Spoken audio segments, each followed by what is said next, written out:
एक मिनटं स्क्रोल नका करू. जरा वर बघा. छान आहे ना हिरवंगार झाड? मस्त सावली देतंय मला. थंडगार, शांत वाटतंय. पण नाशिकमध्ये सध्या याच झाडांचं अस्तित्व धोक्यात आहे. त्यांची शांतता आणि सावली ही आता भंग पावत चालली आहे. रस्ते मोठे करायचे आहेत, प्रगती करायची आहे, मान्य आहे, सगळं मान्य आहे. अहो पण झाडं तोडून प्रगती करा असं कुठल्या शाळेत शिकवलंय? हां? बरं आपण ड्रोन शोजला जातो, आपण मिरवणुकीत एकत्र येतो, आपण सणासुदीला एवढ्या लाखोच्या संख्येने एकत्र येतो. पण आत्ता खरी गरज आहे ना एकत्र येण्याची? हीच वेळ आहे. अरे आपल्यासाठी नाही तर निदान आपल्या मुलांच्या भविष्यासाठी. माझ्या नाही तुमच्या मुलांच्या भविष्यासाठी तरी या. नाहीतर काय होणार आहे माहिती आहे का?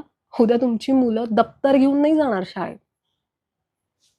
ऑक्सिजन सिलेंडर घेऊन जाणार पाठीवर टांगून.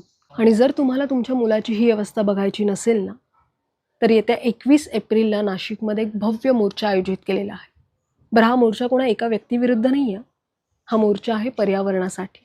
आता तुम्ही म्हणाल या मोर्चेत सहभागी होऊन काय होणार आहे? मी एकटा येऊन काय होणार आहे? तसं नाहीये. माझा अजूनही विश्वास आहे या लोकशाहीवर. आपण या नाशिकला दिल्ली होण्यापासून वाचवू शकतो.